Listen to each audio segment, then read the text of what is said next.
Garden Basics with Farmer Fred is brought to you by Smart Pots, the original lightweight, long-lasting fabric plant container. It's made in the USA. Visit smartpots.com/Fred for more information and a special discount. That's smartpots.com/Fred.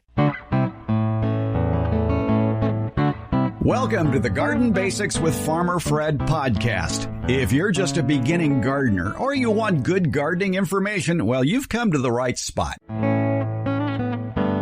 One joy of having a garden are aromatic plants. Annuals, perennials, shrubs, and trees that emanate a pleasant smell while you're walking through the yard, especially in the afternoon and evening.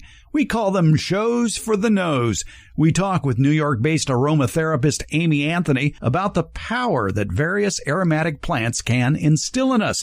Plants that can make us happier, calmer, and braver, really.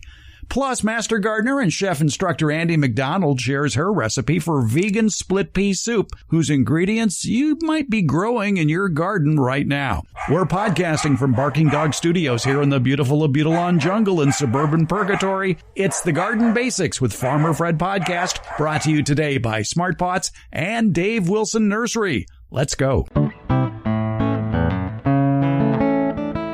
I sure love shows for the nose, plants that have a wonderful aroma. I remember as a child growing up, we had an oleander bush in our front yard, and I just used to love that smell, especially when it was in flower. Growing up, I've just always been attracted to plants that just smell great at a certain time of year, at a certain time of day. One of my favorites right now is the Michaelia figo, also known as the Magnolia figo. The common name is banana shrub, but it does not grow bananas, but it produces these little flowers in late spring that they're fairly insignificant flowers, but they smell like juicy fruit gum. It's just a wonderful aroma. And of course, in the summertime, you can grow tuberoses here. Well, there's all sorts of aromatic plants. My favorite right now that I have growing in the greenhouse, and I'm looking forward to transplanting it out in the yard, is a lemon verbena, an aloysia. And it just has this wonderful aroma when you just touch the leaves and put your fingers to your nose. It smells just like lemon. It's excellent. So I thought we'd talk with a smell expert, somebody who knows her aromatic plants and aromatherapy. And of course, aromatherapy is much more than essential oils. It's an experience, one that connects you with nature, no matter where you are, one that inherently connects mind and body. Amy Anthony is with NYC Aromatica, and she has a podcast called Essential Aromatica. So whether you are new to essential oils and aromatherapy or well-versed in the subject matter, Essential Aromatica can inspire you, elevate the possibilities for you of aromatherapy. So, Amy Anthony, it's a pleasure to be talking with you. And I talked about some of my favorite shows for the nose. What are some of your favorites? Oh my gosh, what a beautiful introduction. I don't think I can keep up with that. But you mentioned lemon verbena, and I'm in the Long Island area, so we can't grow what you have in California, but every year I buy 2 to 3 lemon verbena plants, and I grow them, or I ask them to grow, and then I harvest their leaves to make tea. I got sold on it when the master gardeners were growing a lemon verbena shrub. It really is a shrub out at the Fair Oaks Horticulture Center. And one of the people in charge of the herb section had taken some of the leaves and made lemon verbena cookies. And that was just so delicious. I go, I'm going to get this plant. So I'm looking forward to cookies. Yeah. And you're just touching on something that's amazing about aromatherapy and the aromatic plants, the ones that give us essential oils. And we can go down that road about the nuance about that if you want. Sure. The essential oil is great, and I have so many bottles here with me, but just going and knowing the plant and touching it and smelling it, and like you were saying about that the magnolia with insignificant flowers. The banana shrub, yeah. Banana shrub. You're making me think of Korean boxwoods that have these incredibly insignificant flowers, but they're all over the place when they're in bloom. And you just hear the buzzing of all the insects as you go by the Korean boxwoods. And then you smell that smell of it, of the plant, of the flower, just when you're by the shrubs. And it's a certain time of year, like you're saying. It's scent takes us to a sense, if you will, of place and time, which is really powerful. Oh, yeah. Aromas can remind us of and bring to mind great memories. I mean, as a vegetable gardener myself, the scent of just gently rubbing my finger up and down a tomato plant stem and smelling that, I go, oh, it's spring. Yeah. I love the reminder of what time of year it is and these golden nuggets we get to look forward to that are ephemeral and they're gone. Some sort of interesting relationship between how the nose works and how those aromas play on the brain. Like, I can still recall, this is a little gross, but it's true, in grade school, when you're in grade school, kids throw up a lot. That happens. Well, Mr. Stevie was the janitor at St. Charles Borromeo Elementary School in North Hollywood, and his job was to clean it up. And he used this concoction it looked like green mulch that he would put on the spot. And that had this very significant aroma. And sometimes I get a whiff of that, and I'm immediately transported back to St. Charles. Yeah, it is fascinating, a part of aromatherapy study and beyond that. But the sense of smell is intimately linked with the hippocampus and memory formation and retention. And that hippocampus can grow and we could still retain and form new memories as we go through life. But you're really drawing upon something powerful. And I think your guests will appreciate this. Like, we form scent memories, really deep ones, when we're younger. And when our brains start to mature in our 20s, that sense of like immediate connection with scent just starts to diminish ever so little. So we get these strong memories from childhood, and it's just the way the brain is working. Yeah, it might even be more powerful than what the eyes see or the ears hear as far as how long it lasts with you. I'm just fascinated by it, and the fact that there are so many plants that have wonderful aroma. Now, I noticed that in your latest podcast, Essential Aromatic, you talk about the juniper berry. Well, certainly juniper plants grow in a wide variety of areas, the bane of most landscapers because they're rather prickly to work with. Yes. But their juniper is what a noble old soul. I don't know.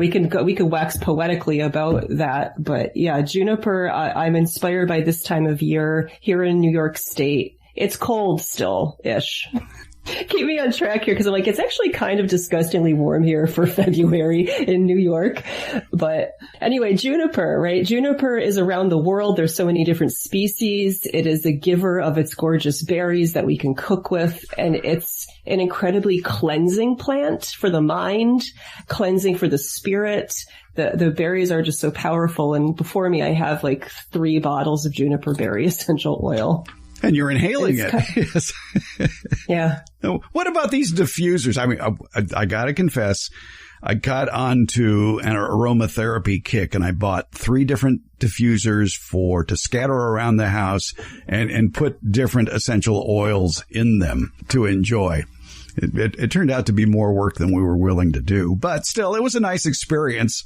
Yes. So diffusion aromatherapy is very interesting. It could be incredibly powerful. And depends on the kind of diffuser you have. So you can buy a nebulizing diffuser. You could buy one as a non-aromatherapy enthusiast, but that you just put in a chamber and vibration happens where a mist comes out. Mm-hmm. So it permeates the air and can go deeply into your lungs, actually. And then there's the water diffusers, ultrasonic diffusers, where you put just a couple drops of essential oil on and you get that mood kind of situation.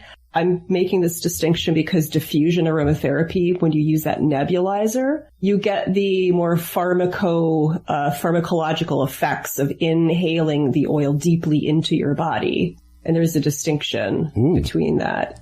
If you don't mind, we can go down this road of essential oils, but it's a multi-layered cake of essential oils when you're working with the pure, genuine, authentic, concentrated essential oils. Mm-hmm. So what happens is, like you and I touched upon, you smell something and you're like, ooh, I recognize that.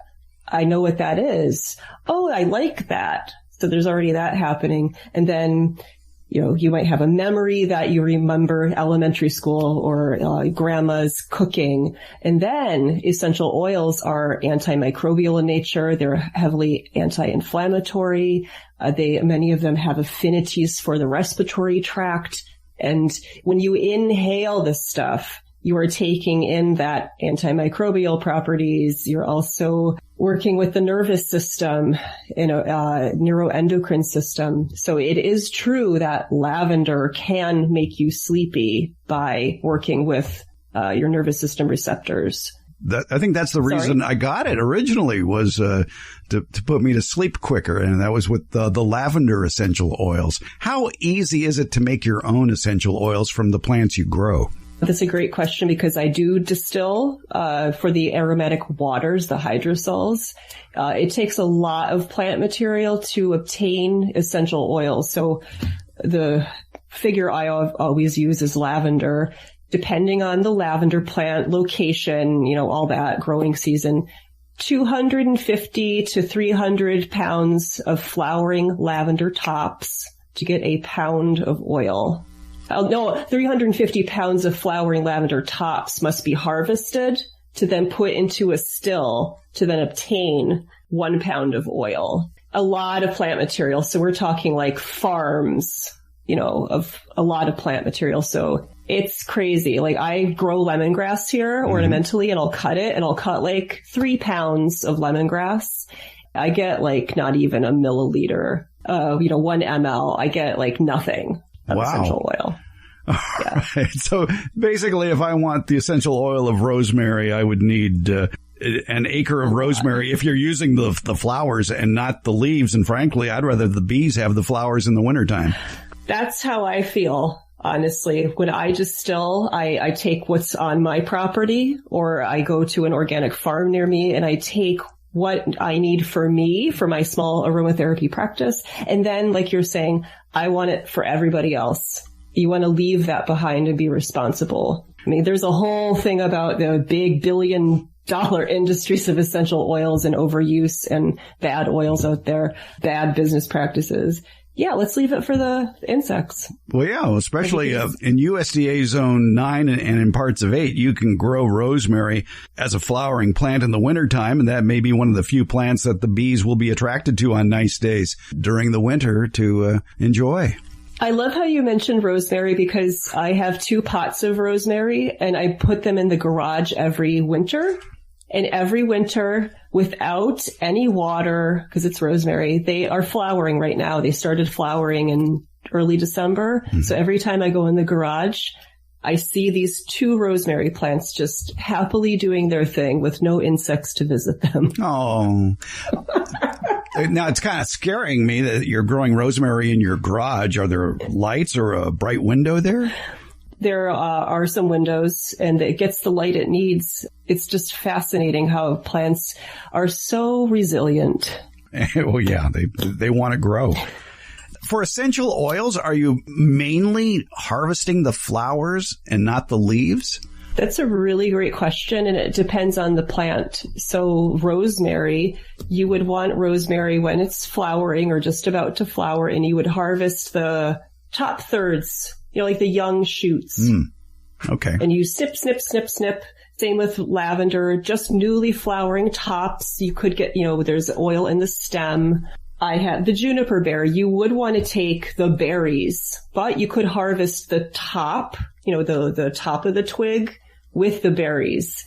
So you want to get where the aromatics are, like lemongrass. You could take the whole plant. You wouldn't take the roots. Let's say rose, you just want the rose petals. You don't want any green parts. So it's just about who's the plant and where is the most oil produced. For a lot of gardeners who may have roses that are unpruned, they may be seeing this time of year in the wintertime, rose hips, which people use for rose hip tea.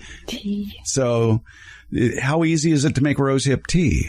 Super easy. I love that you said that because my mother she's in Michigan, harvested some rose hips for me and then dried them. It was such a nice gift for her to do that. And then I just take the rose hip for like a cup of tea. I'll take 2 to 3, 4 rose hips and let them gently steep Oh, it's so nice. Oh, okay. That's easy. It sounds easier than distilling to make essential oils. It is. And that's the thing about being a mindful practitioner of aromatherapy is love the plants and turn to the application that's needed. So I do want to give this shout out to, I don't have it with me, rosehip oil, like pressed, when you press the rosehip and it has the seed, it has an incredibly beautiful oil that could be nice for topical applications. Oh, really? To support skin health. Would you attract bees then? Actually, no, because the rosehip is not really aromatic, and it's very protective for the skin. Generally, the species is from South America. I'm forgetting the species name, but rosehip seed oil is incredibly lovely to protect your skin for all gardeners, right? We forget to put our sunscreen on. It's a nice oil to look into, and most health food stores will have rosehip seed oil.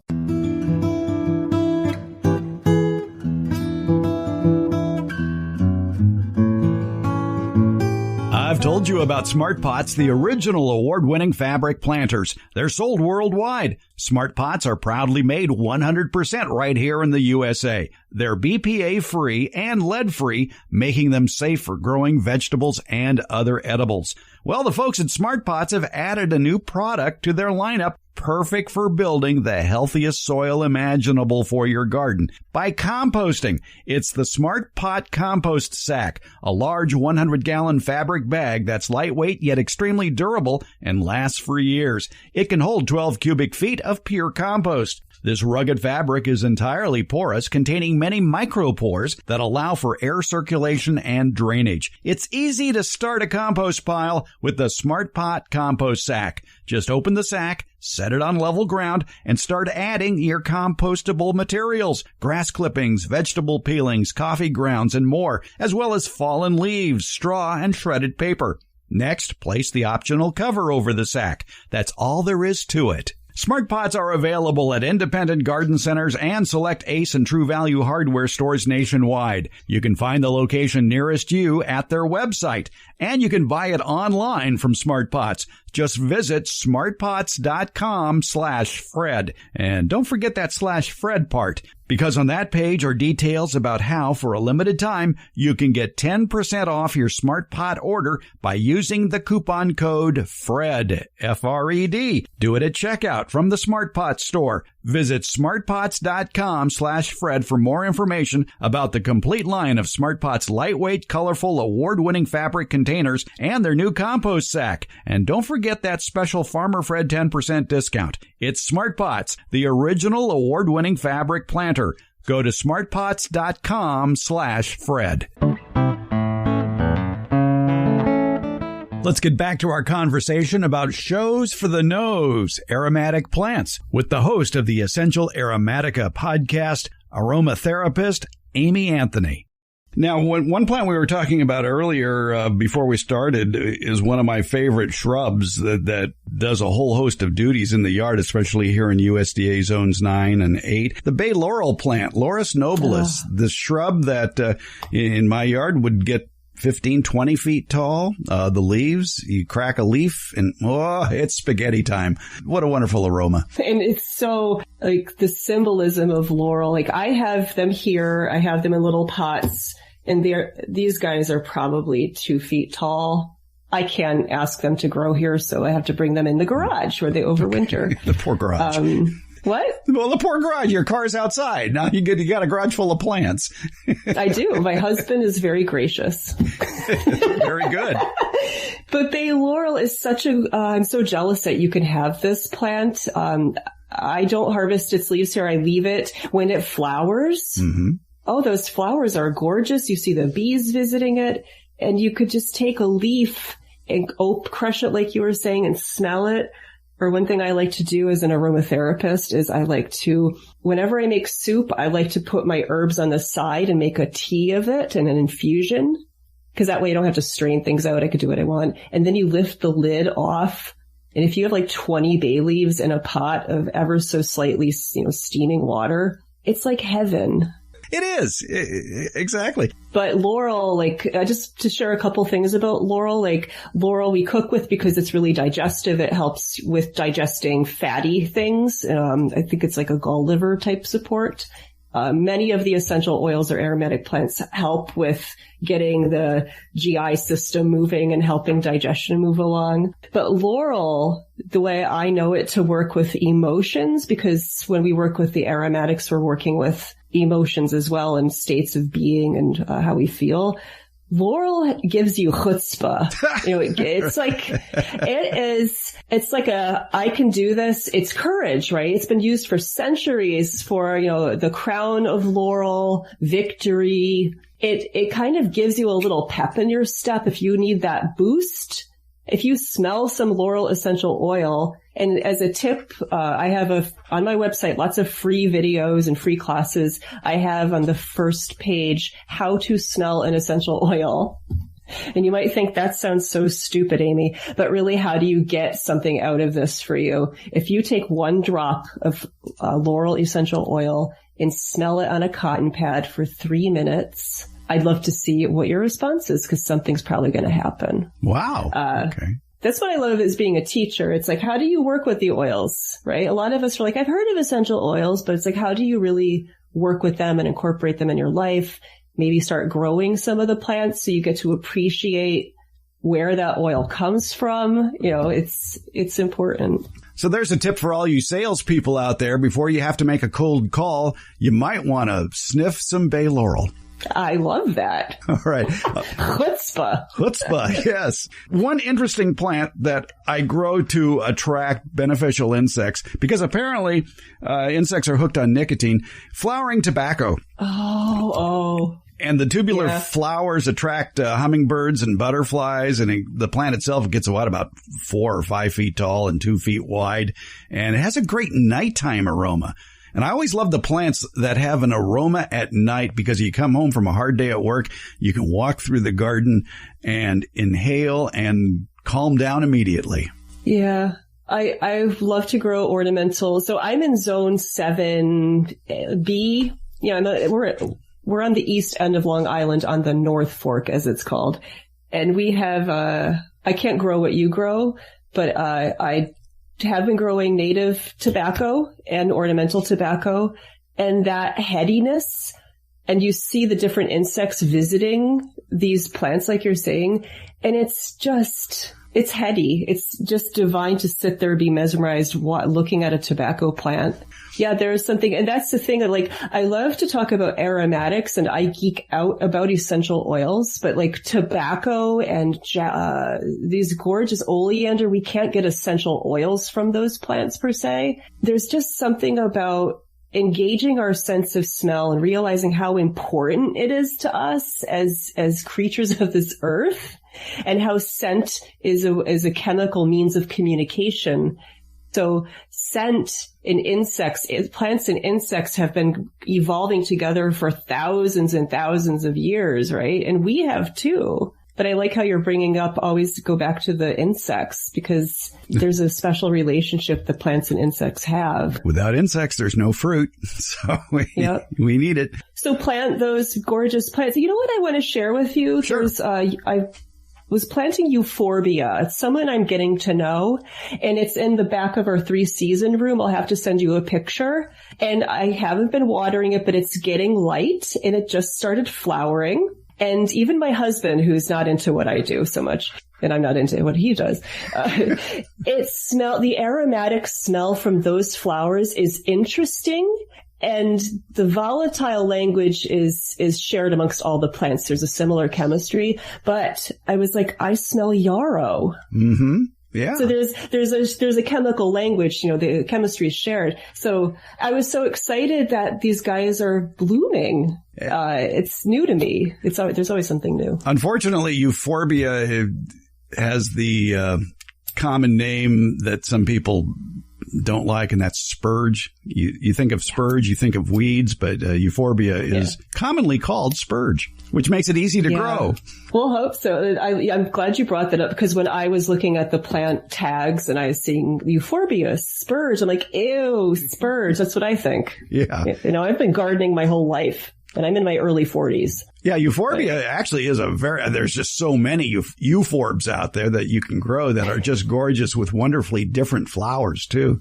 One or two plants that you could probably grow in USDA Zone 7 that are a wonderful show for the nose, and that would be the star jasmine and 4 o'clocks. Star jasmine I just bought this year, and we live next to state land, so we have deer that come to visit, and I'm like, I'm never putting up a fence. But I finally put up a little fenced-in garden, and I put the star jasmine in there in a pot. So thanks for sharing that. I can't wait to see what happens next year. And the 4 o'clocks are one of those that put on their best aroma, as the name would imply, after 4 o'clock in the afternoon. I have a question for you about that, because they come from South America, if I'm not mistaken, 4 o'clocks. Mm-hmm. And my understanding is they can become weedy? I wouldn't classify it as a noxious weed, but it is a tuberous rooted perennial. Mm-hmm. And that's kind of a red flag in gardening circles when you say tuberous rooted, because tubers have a tendency to multiply, sort of like the alstroemeria or Peruvian lily, and it can take over an area. But if it's the only thing that'll grow in that spot, let it grow. Oh, that's awesome. But you're right. It's just like, when I have I'm a novice still, I guess, compared to you, but when I have someone says, oh, I'm going to plant spearmint or fill in the blank mint. And I'm like, are you sure? Like, are you ready to always kind of pull that out from where it's growing, or are you going to contain it in a pot? Speaking of memories of shows for the nose, one of my earliest memories would be my mother telling me, go in the backyard and rip out that spearmint that's starting to spread. Really? Yes. You got taught young. Yeah, it was a ground cover that got away. Yes, I remember smelling like Wrigley gum for the rest of the day. I love that. You're bringing up a point I was reminded of. So many essential oil bearing plants. We're talking about aromas, aromatic plants in general, but a lot of the essential oil bearing plants can be a little weedy, like fennel. Like if you let that go, it's going to keep coming back. Yeah. Chamomile, she's everywhere in my garden. The German chamomile, everywhere. Coriander. Some of these guys aren't so contained, right? And a lot of these plants produce essential oils to help them thrive and survive. So a lot of these essential oil bearing plants grow in really tough spots or pioneering species. So to go back to this gorgeous juniper berry, they're kind of the first to arrive. Or I have Virginia cedarwood here. It's on Long Island. It grows everywhere. It's just such a noble plant. They are the first to arrive after the birds eat the seeds and poop them out. I hope you get my point. It's just important to share, like, essential oils. These plants aren't precious per se. They're fighters. They're just trying to survive. And you brought up fennel. And if you love the smell of licorice, I would say get a fennel plant, but I would give it to you with this warning. Put it in the back 40. It's going to spread. It's going to look ugly for most of the year. But when it has that aroma, you'll want to be out there all the time. We have it along a bike trail here in Sacramento County, the American River Parkway, which is full of native plants and some escaped plants. And fennel is an escaped plant that has sort of taken over in this riparian area running along the American River. But during the month of May, what a joyful experience is to bike the American River Parkway and just inhale all that licorice from the fennel. Yeah, and you know what? I love those umbels, the Umbelliferae family. Right. So you'll just see all of the different insects. Yeah. Oh, yeah. Apiaceae family. It's like the equal opportunity plant family where you'll see so many different insects together on the same umbel. It's just fascinating to me to watch like a little kid. If you're trying to attract beneficial insects to your property, go with the umbel family. And umbel is almost short for umbrella, and that's the way the flower looks. It's a flat flower, and it makes it easier for the insects that are beneficials to get to the pollen because they don't have the long proboscis that, say, a hummingbird might have. So those the umbel family plants are just excellent for attracting a whole host of great pollinating insects. You know who one of my great loves is, and I don't know if you can grow this in your area, is Angelica. Oh, yeah, sure. Gigas. Oh, yeah. Yeah, Angelica, and then the Chinese Dong Quai, right? The Chinese Angelica too. Just gorgeous flowers and all of the different insects. It's just it's like a party. Some would say it's a weed. No, it's a party for insects. Oh, it's a party for insects, yes, but the Angelica can spread. So around here, I learned that lesson the hard way. When I had a kiwi vine that requires some major infrastructure to support. And underneath it, I used a beneficial insect plant blend of seeds. Mm-hmm. And it seems like the first one that came up and the one that took over the rest of the area was the Angelica. Not to say there's anything wrong with that. We don't forget these lessons though. Once you learn them, you'll never plant that mint. Well, you'll watch Angelica and fennel. Well, there's a place for everything. And if people really want mint, put it in a container. Exactly. Yeah. And grow it that way. It's easier to enjoy that way. Hey, talk about your podcast. Oh, thank you. My podcast, I think it started out as a way, Essential Aromatica. I want to make aromatherapy accessible to people. I want to provide inspiration. And if you're curious about essential oils and how do you incorporate them in your life, I have episodes that I'll feature, like I made a soup today. I'm going to talk about it. And let's talk about, I put lemongrass in the soup and let's talk about the essential oil of lemongrass. And I really want to make aromatherapy accessible. And what I'd like to highlight is really just today, it's the new moon. So happy new moon day to everybody. I have this pet project I've worked on that I'm putting on the podcast where I take an essential oil bearing plant and I pair it with the seasonal moon time. And I talk about moon time themes. So this is juniper time right now and talking about it's winter, even if you're in gorgeous California, times of scarcity and how to think about that and honor it and notice nature around you. And I pair a plant with this moon time and I have a poem I read. I have a guided meditation to help you connect with the oil, with the plant, with yourself, with nature. I think this is why we garden, right? We're curious. We want to be connected with the earth. I mean, that's in a nutshell is I really want to make aromatherapy accessible to people and not just be a bottle of something you see on a shelf. And you're like, well, I have a diffuser. What do I do with this?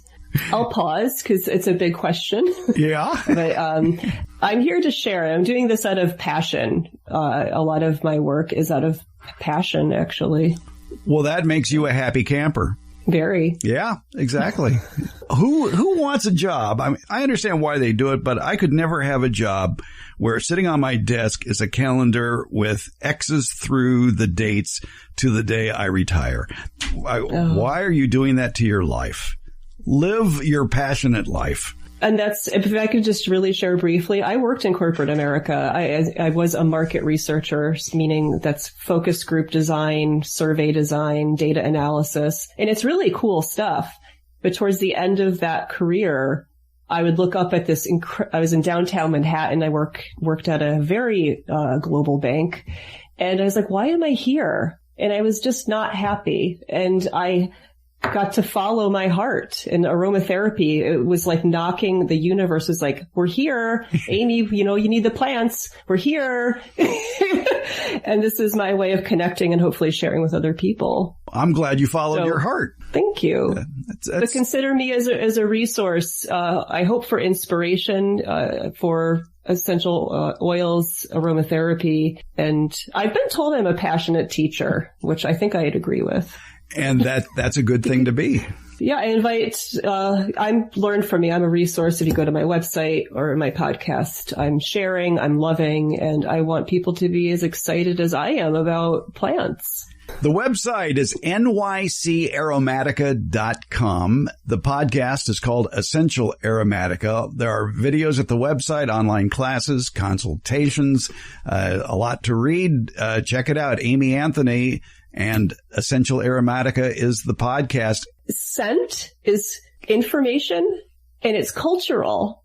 So a lot of people might think something smells gross from one culture and different in another. So one thing I like to challenge all of us is when you're smelling something, unless it's like horse, dog poo, like plants all of them smell beautiful. They're just communicating. So when we challenge ourselves to be like, what's that smell like? Just remember it's information that's really deeply impacting you on many levels. And somebody in nature will appreciate that. No matter how vile that aroma might be, there is some creature that is attracted to that plant.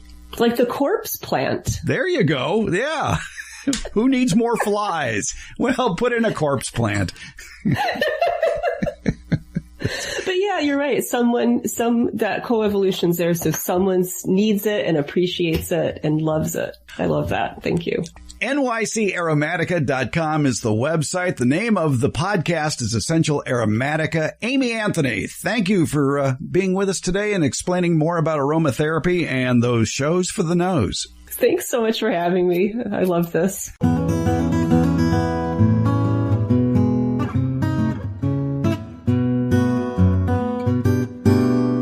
Just as I'm fond of saying that all gardening is local, plant names can be local too.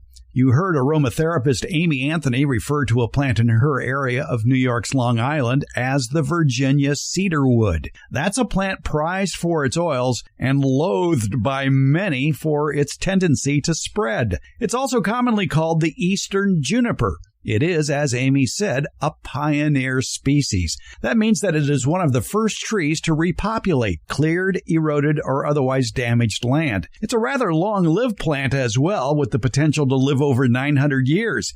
It's found in prairies, oak barrens, old pastures, limestone hills, often along highways and near recent construction sites in the climate that it likes. So what climate does it like? It can be found in eastern North America from Maine to South Dakota, south to northernmost Florida, and southwest into east central Texas. But what about this name Virginia cedarwood? Is it a cedar or is it a juniper? Well, the botanical name gives it away. Juniperus virginiana. It's a juniper species. It's also called eastern juniper, eastern red cedar, or Virginia cedarwood, a name most commonly used in commerce when referring to its aromatic oils. Eastern red cedar or Virginia cedarwood extract. It's an extract with a potent woody cedar aroma derived from the wood of the Juniperus virginiana. Among its many commercial uses, it's a fragrance component in some products. The fragrant, finely grained, soft, brittle, very light pinkish to brownish red heartwood is very durable, even in contact with the soil. It's a very useful wood. Because of its resistance to decay, fence posts are fashioned from this wood. Moths avoid the aromatic wood, and therefore it's in demand for guess what? Right, cedar chests, cedar closets. It's marketed as Eastern red cedar and aromatic cedar, even though it is a juniper. The best portions of the heartwood are one of the few woods that are suitable for making pencils, but the supply had so diminished by the 1940s that the wood of the incense cedar, Caliscedrus decurrens, largely replaced it. Interesting, too, the incense cedar isn't a true cedar. Well, it's interesting if you like plants. Because it can spread so easy, a lot of people don't like it for that. If you suffer from allergies, it could be that plant, the Juniperus virginiana, the eastern red cedar. Its pollen is a known allergen. The pollen releases at various points in the spring, depending on where you are in the country. And it spreads easily courtesy of the cedar waxwing bird. They're fond of the berries of these junipers. It takes about 12 minutes for their seeds to pass through the bird's guts, and the seeds that have been consumed by this bird have levels of germination roughly 3 times higher than those of seeds the birds did not eat. In botany, we'd call that efficient stratification. Many other birds as well, from bluebirds to turkeys and many mammals, also will consume those berries.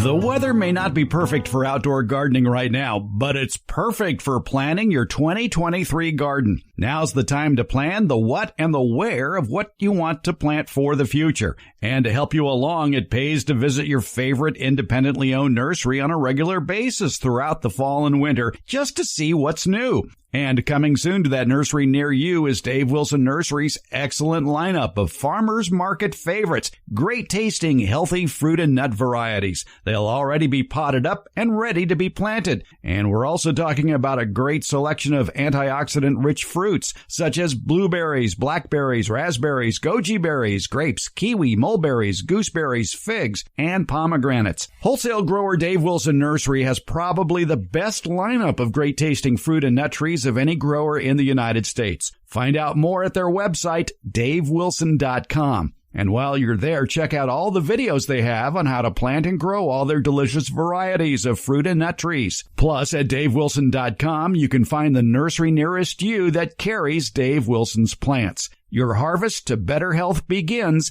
at davewilson.com.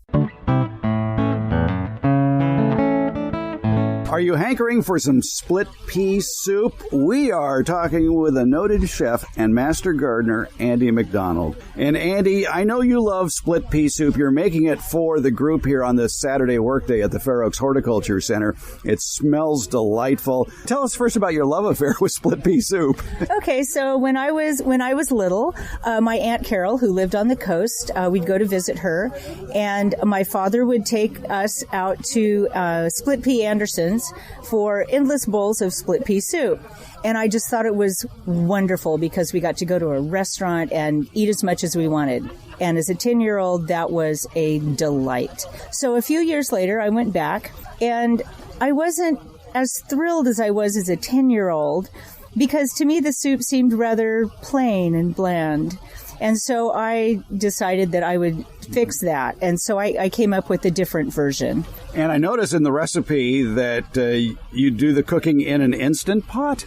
Oh, yes, I did that because for this instance, yes. I was making it for a large group, and it was just easier and quicker that way, and there's no danger of burning it. So I made it in the Instant Pot. But you can make it stovetop. It just takes longer. All right. So what makes your split pea soup so special? Well, I use a blend of carrots, celery, and onions.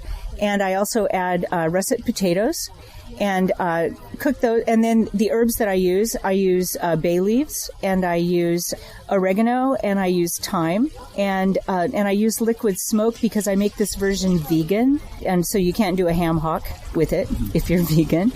And anyway, so I cook it in the Instant Pot, stir it really well so it breaks up the split peas after it's been cooked, and it's creamy and thick and has chunks of vegetables in it.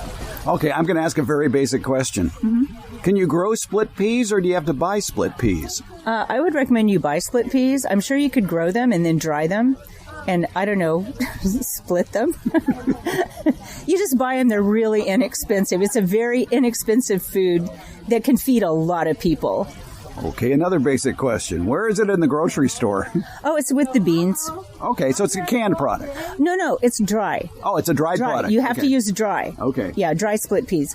They're like dried beans. They're actually, I think they're similar to lentils. What is in liquid smoke? Liquid smoke is all it is. I use Wright's, which is one that's one of the purest of them. They take, they burn different woods, like there's apple, there's hickory, and they capture the vapors and then filter them, and that's what liquid smoke is. That's very interesting. It is weird, but it's, a little bit goes a long way. And so you don't go crazy with it. It imparts the aroma of pork? Yeah, well, because hams are smoked. Mm-hmm. This is that flavor that makes them it gives the smokiness to it. Wow. It's a great product if you're a vegan. Now, you do have one word of warning, though, about split pea soup. Don't let it sit out for too long. Okay, well, it will thicken as it sits. So if you make it ahead and refrigerate it, or you have leftovers and refrigerate that, then you will need to add stock or water to it to heat it back up, because you'll have to eat it with a fork otherwise. It really congeals. But that's not a bad thing, because it just means it goes further. Okay, and then if you wanted to serve it as a soup again, would you just add a broth? Yeah, just add some more stock to it. For that's better flavor if you add stock, or you can even add water to it also, but stock is going to give you a better flavor.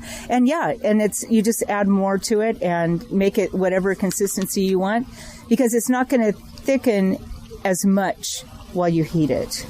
All right, I'm going to show my culinary idiocy here. What is an Instant Pot and how does it work? Oh, it's a fancy modern pressure cooker. You can do this in a pressure cooker too, but most people have found that Instant Pots are great because Instant Pot will have a setting like you can saute. You can also use it like a crock pot, but it also does the pressure cooking. When I cook it here, I started off using the saute feature and saute the carrots, celery, and onions. And then turn it in. Then I add all the other ingredients, put the lid on, set the pressure, and pressure cook it. So it cooks the peas. So the recipe in manual mode, it says here, is set the timer for 20 minutes. When the timer goes off, let the pot release naturally for 30 to 40 minutes. If you were making this on the stovetop, then add an hour? No. The reason, because it's a pressure cooker, if you just try to open it up, you'll like blow everything up. Yeah. And that's unpleasant. So So if you're cooking at stovetop, you just cook it until the peas have all broken down and it's creamy. If you soak your peas ahead of time, it won't take that long. If you don't soak the peas, it probably takes a couple of hours. Okay. Other than the split peas, everything you add there could actually be grown in the garden. Yes, that's true.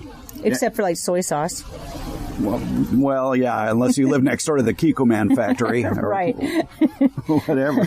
But, I mean, because it is, it's olive oil, it's onions, it's carrots, it's celery, it's garlic, it's potatoes, thyme, oregano, bay.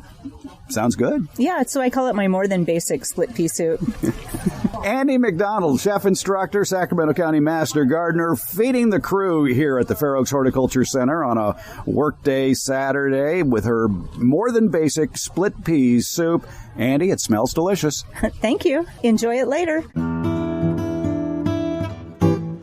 If you were scribbling like mad trying to copy down master gardener and chef Andi MacDonald's recipe for vegan split pea soup while you're letting your Tesla drive you around town, I have a safer alternative for you. Number one, we have a transcript of today's entire podcast episode, courtesy of the better podcast suppliers out there, or at our homepage, gardenbasics.net. It's all in episode 254. Number two, we have that recipe written down, ready to go in today's Beyond the Garden Basics newsletter as well. And it's free. Plus, we wax rhapsodic about the plant from which one part of that plant is included in the soup's ingredients. The leaves of the bay laurel, Laurus nobilis. The bay laurel, it's an easy, carefree, broadleaf evergreen with minimal litter, perfect as a 30-foot tall privacy screen while you're cavorting in your backyard swimming pool or hot tub. And because it's a broadleaf evergreen, it's a year-round hotel for small birds who will enjoy feasting on the bad bugs in your garden during the day. We have it all. It's in today's Beyond the Garden Basics newsletter. For current newsletter subscribers, look for the vegan split pea soup recipe in the Beyond the Garden Basics newsletter. It's in your email. It's probably waiting for you right now. Or you can start a subscription. It's free. Find the link to the newsletter in today's show notes or sign up at the newsletter link at our homepage, gardenbasics.net.